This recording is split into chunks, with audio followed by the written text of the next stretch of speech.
السلام عليكم ورحمة الله. أهلا بكم في فيديو جديد.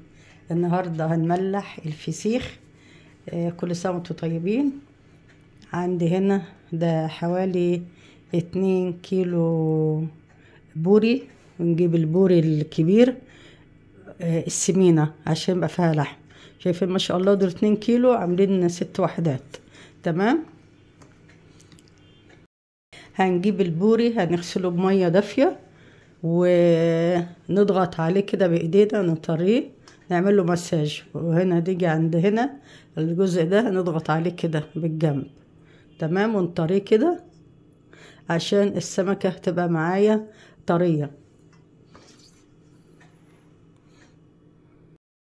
بعد كده عندي هنا الملح بقى، مش شرط ملح خشن، انا عموما بعمله بملح ناعم على طول. ده حوالي نص كيس ملح، ونص معلقة كبيرة شطة، وحوالي معلقة كبيرة كركم او معلقة ونص كركم. تمام. وانا اخلط كله مع بعض. هنا يا بنات انا جبت صينية حطيت فيها مناديل مطبخ وهنشف السمكة. اوكي، نشفها كده.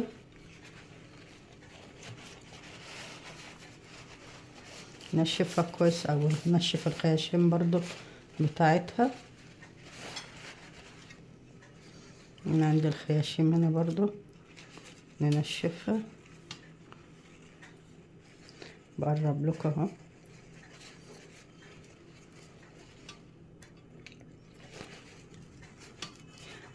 يا بنات لما نيجي نملح الفسيخ نملحه على طول، ما نسيبهوش لما يقعد، لان لما بيقعد بتطلع له ريحه. تمام. نعمله كده على طول، ما بقالهوش اي ريحه ولا اي حاجه خالص، تاكليه زي الفل. بعد ما نشفناها كويس هنفتح بقى هنا الخياشيم بتاعتها ونحط هنا، نملى الخياشيم بالملح اللي عليه كركم وشطة. تمام. نحاول نضغط كده نملى الخياشيم.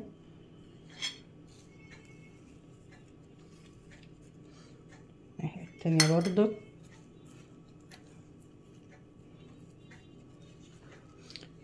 وهاجي عند هنا برضو بديها ملح خفيف من بره كده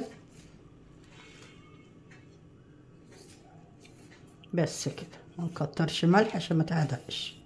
تمام.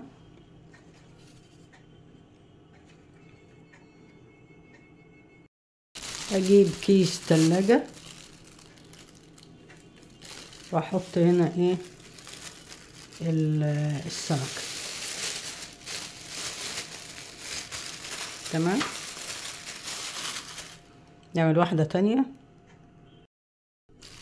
اخدت سمكية تانية اهي اعملها عشان الحلوين اللي يحبوا ايه يملحوا فسيخ.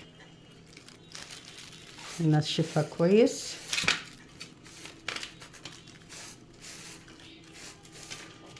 وبرضو نجيب الخياشيم بتاعتها.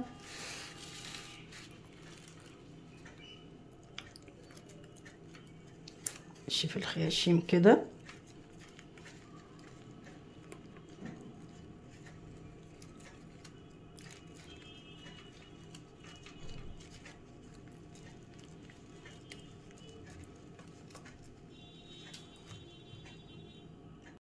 خلاص نشفناها. هنحط بقى هنا الملح.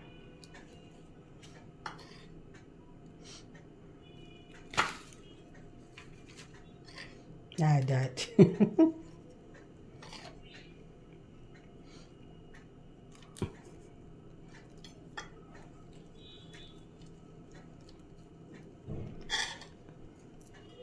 نملى كده الخياشيم ملح كده. نحط برضو هنا باين كده.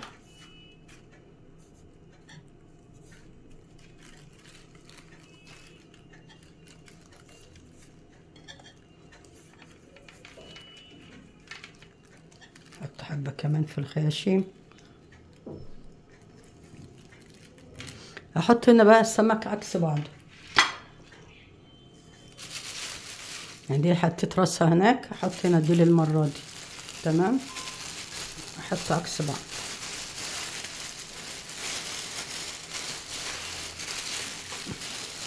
زي ما انتوا شايفين كده. هكمل انا وفي الاخر هقولك هنعمل ايه. خلاص هنا يا بنات انا ملحت الفسيخ. بقى هنا عندي شوية ملح هرشهم عليه كده. لما نيجي نملح الفسيخ، يعني انا مثلا ملحته دلوقتي، احنا دلوقتي حوالي الساعة 3:30 العصر. مش هاجي جنبه الا بكرة ان شاء الله في نفس الميعاد. بكرة ان شاء الله اقلبه بقى على الناحية التانية واحطه في مكان يكون ضلمة ومقفول عليه. تمام. وبعد كده بقى بعد اول يوم، يعني بكرة انا هقلبه ان شاء الله. بعد كده ابقى اقلبه بقى كل شوية، اجيبه مرة على الناحية اليمين مرة على الناحية الشمال. بس عشان يبقى كله ايه، يبقى حد واحد او طعم واحد، ما يبقاش ناحية عدمة وناحية حادقة. تمام. فانا لما بقلبه كله بياخد ايه طعم واحد. تمام. انا جبت كيس تاني وحطيتهم كده في قلب بعض، شايفين، عشان ما تبقاش اي حاجة باينة منه. وقت بقى ايه هجيب السولوتيب واعمله بقى ايه السولوتيب.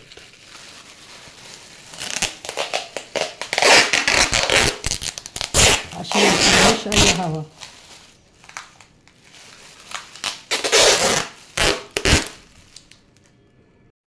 كده خلاص لفيناه بالسولوتيب. هنحطه بقى في شنط، كذا شنطة عشان نمنع عنه اي هوا. انا اهو حطيته في شنطة اهي، اربط عليه كويس واحطه في كذا شنطة برضو.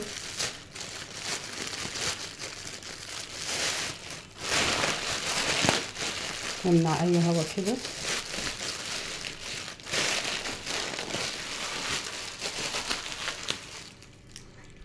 هنا بعد كده حطيته في شنطة تانية. لقيت الشنطة دي كبيرة، رحت عاملاها بالسولوتيب كده عشان ما يبقاش فيه اي هوا. تمام.